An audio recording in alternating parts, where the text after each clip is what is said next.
TNPSC previous question paper.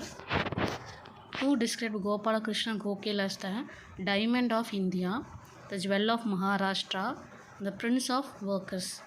Gopalakrishna கோகலேவை இந்தியாவின் வைரம், மகாராஷ்டிராவின் அணிகலன் மற்றும் தொழிலாளர்களின் இளவரசன் என்று புகழ்ந்தவர் யார் அப்படின்னு கேட்குறாங்க. மகாத்மா காந்தி, லாலா லஜ்பத் ராய், ஜவஹர்லால் நேரு, பாலகங்காதர் திலக். இதில் யார் கோபாலகிருஷ்ண கோகலே இந்தியாவின் வைரம், டைமண்ட் ஆஃப் இந்தியா, மகாராஷ்டிராவின் அணிகலன், ஜுவல் ஆஃப் மகாராஷ்டிரா, தொழிலாளர்களின் இளவரசன், பிரின்ஸ் ஆஃப் ஒர்க்கர்ஸ் அப்படின்னு யார் சொன்னாங்கன்னா option D Balgangadhar Tilak. Balgangadhar Tilak.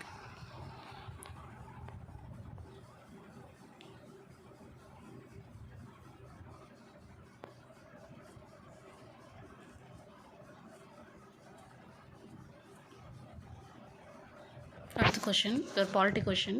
Within how many days of the date of formation of political party an application has to be put up before the Election Commission of India for getting it registered? ஒரு அரசியல் கட்சி தோற்றுவிக்கப்பட்ட எத்தனை நாட்களுக்குள் இந்திய தேர்தல் ஆணையத்திடம் பதிவுரிமை பெறுவதற்காக விண்ணப்பித்திருக்க வேண்டும்? எத்தனை டேஸ்க்குள்ளே அவங்க அப்ளை பண்ணியிருக்கோன்னா 30 டேஸ்க்குள்ளே. ஓகேவா? 30 டேஸ். ஆப்ஷன் 30, 60, 90, 180 கொடுத்துருக்காங்க. கரெக்டான ஆக்சுவலி 1 month, 30 டேஸ்.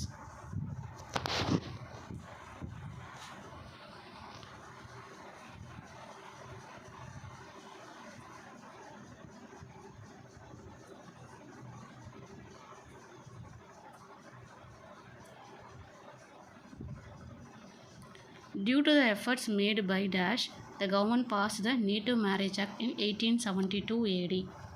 மேற்கொண்ட யார்? கேஷவ் சந்திர சென். ஆன்சர் கேஷவ் சந்திர சென். மேற்கொண்ட முயற்சியின் காரணமாக கிபி 1872 பூர்வீக திருமண சட்டத்தை அரசு இயற்றியது. யாரோட எஃபர்ட்ஸ்னால அப்படின்னா கேஷவ் சந்திர சென்.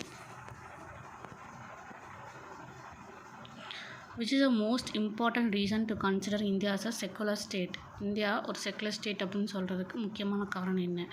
இந்திய மதசார்பற்ற நாடு என கூறுவதற்கு எது முக்கியமான காரணம்னு கேட்குறாங்க. ஏன்னா option B minority religions are given special protection. மத சிறுபான்மையினருக்கு சிறப்பு பாதுகாப்பு. Who worked as a chief engineer of the Mullai Periyar dam in 1895? 1895 கட்டப்பட்ட முல்லை பெரியார் அணையின் தலைமை பொறியாளர் யாருன்னு கேட்குறாங்க. Answer option C colonel John Pennycuick. Next history question. Which tree was considered as supreme deity during the Indus valley civilization? சிந்து சமவெளி நாகரிகத்தின் போது எந்த மரம் உச்ச தெய்வமாக கருதப்பட்டது? Banyan, neem, palm, peepal. Answer option D peepal, அரச மரம், பைப்பிள் ட்ரீ.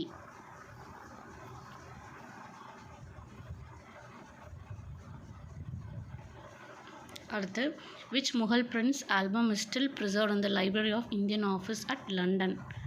லண்டனில் இருக்கிற இந்த இந்தியன் ஆஃபீஸோட அந்த லைப்ரரியில் எந்த முகல் அரசரோட ஆல்பம் இன்னும் இருக்குதுன்னு கேட்டிருக்காங்க. அதுக்கு answer Dara Shukoh. Option D Dara Shukoh. Next the Bahmani sultans kept his personal bodyguards called as. Bahmani சுல்தான்கள் டேஷ் என அழைக்கப்படும் தமது தனிப்பட்ட மெய்காப்பாளர்களை வைத்திருந்தார்கள். இந்த பர்சனல் பாடிகார்ட்ஸோட நேம் என்னன்னு கேட்குறாங்க. காசை கேல். ஆப்ஷன் ஏ காசை கேல். அடுத்த question. Which of the following inscriptions belong to சமுத்திரகுப்தர்? கீழ்கண்டவற்றுள் சமுத்திரகுப்தர் காலத்தை சார்ந்த கல்வெட்டுகள் எவை அப்படின்னு கேட்குறாங்க. ஸோ இதுக்கு answer option C 1, 2 and 3. Allahabad pillar inscription, Nalanda copper plate, Eran stone inscription. இது மூணுமே சமுத்திரகுப்தரோடது. அப்போ மெஹ்ராலி பில்லர் இன்ஸ்கிரிப்ஷன் யாரோடதுன்னு பார்த்தோம்னா சந்திரகுப்தரோடது. அடுத்து arrange the following committees in chronological order. வரிசைப்படுத்தணும். So Ashok Mehta, GVK Rao, LM Singhvi, Balwantrai Mehta. இதை ஆர்டர் பண்ணோன்னா ஃபஸ்ட்டு அமைக்கப்பட்ட குழு எதுனா பல்வந்த்ராய் மேத்தா கமிட்டி தான் ஃபஸ்ட்டு ஸ்டார்ட் பண்ணாங்க. அதை தொடர்ந்து அடுத்து அசோக் மேத்தா கமிட்டி, அடுத்து GVK Rao, LM Singhvi. So answer option A 4, 1, 2, 3 தான் கரெக்ட். அடுத்து which of the following does not come under the subordinate codes of states? மாநிலங்களில் பின்வருவனவற்றுள் எது துணை நீதிமன்றங்களின் கீழ் வருவதில்லை?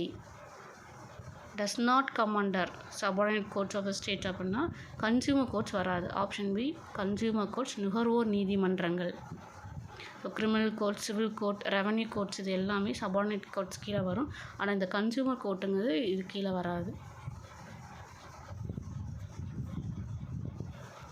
அடுத்து, with respect to the 9th schedule of Indian constitution which of the following statements are not கரெக்ட்னு கேட்டிருக்காங்க. 9வது அட்டவணையை பற்றிய கீழ்காணப்படும் வாக்கியங்கள் எது ஆர் எவை தவறானவை அப்படின்னு கேட்குறாங்க. Answer option D. Acts of 9th schedule are not immune to judicial review on the ground of violation of a fundamental right. அடிப்படை உரிமை மீறல்களுக்கு 9வது அட்டவணையின் சட்டங்கள் நீதி புலனாய்விற்கு உட்படாது அப்படிங்கிறாங்க. உட்படாதுன்னு சொல்கிறது இட் இஸ் நாட் கரெக்ட். அடுத்த question, the representation of people's act of 1951 as amended in 2010 gives voting rights to. இது யாருக்கெல்லாம் ஓட்டிங் ரைட்ஸ் கொடுக்குதுன்னு கேட்குறாங்க. ரெப்ரசன்டேஷன் ஆஃப் பீப்புள் ஆக்ட் 1951 2010 இது அமெண்ட் பண்ணாங்க. அது யாருக்கெல்லாம் வாக்களிக்கும் உரிமையை கொடுக்குது அப்படின்னு பார்த்தோம்னா option D overseas Indian passport holders. வெளிநாடுகளில் உள்ள இந்திய பாஸ்போர்ட் வைத்திருப்பவர்கள் இவங்களுக்கு தான் ஓட்டிங் ரைட்ஸ் கொடுக்குது. Overseas Indian passport holders. அடுத்து, இந்த Indian parliament who decides whether a bill is a money bill or non money bill. இந்திய நாடாளுமன்றத்தில் மசோதாவை நிதி மசோதா அல்லது சாதாரண மசோதா என முடிவு செய்வது யாருன்னு கேட்குறாங்க. Answer option C speaker. இப்போ ஸ்பீக்கர் தான் ஒரு பில் மணி பில்லா நான் மணி பில்லா அப்படிங்கிறத டிசைட் பண்ணுவார் ஸ்பீக்கர். அடுத்து, article 360 of the Indian constitution deals about.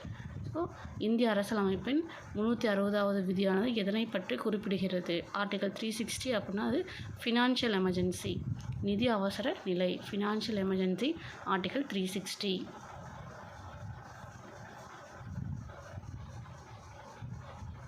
Which committee recommends the establishment of a judicial tribunal in each state to adjudicate controversies about election of Panchayat Raj institution? Panchayat Raj தேர்தல் தொடர்பான சர்ச்சைகளை தீர்ப்பதற்கு ஒவ்வொரு மாநிலத்திலும் நீதித்துறை தீர்ப்பாயத்தை பரிந்துரை செய்த குழு எது? ஜுடிஷியல் ட்ரிபியூனல் வேணும்னு சொல்லி ரெக்கமெண்ட் பண்ணது எந்த கமிட்டின்னு கேட்டால் option B LM Singhvi committee. அடுத்த question, name the chief justice of India who act as president of India when the office of president and vice president fall vacant. குடியரசுத் தலைவர் மற்றும் துணை குடியரசுத் தலைவர் பதவிகளை யாரும் வகிக்காத ஒரு சூழலில் குடியரசுத் தலைவராக பதவி வகித்த இந்திய தலைமை நீதிபதி யாருன்னு கேட்குறாங்க. Option B justice M Hidayatullah. இவர் மட்டும்தான் ஜஸ்டிஸ் எம் ஹிதாயுத்தல்லா. ஸோ இவர் மட்டும்தான் பிரசிடெண்ட் அண்ட் வைஸ் பிரசிடெண்ட் இல்லாத டைமில் சீஃப் ஜஸ்டிஸ் ஆஃப் இந்தியாவாக இருந்த இந்த ஹிதாயுத்தல்லா அப்படிங்கிறவர் பிரசிடெண்ட்டாக ஆக்டிங் பிரசிடெண்ட்டாக இருந்தார்.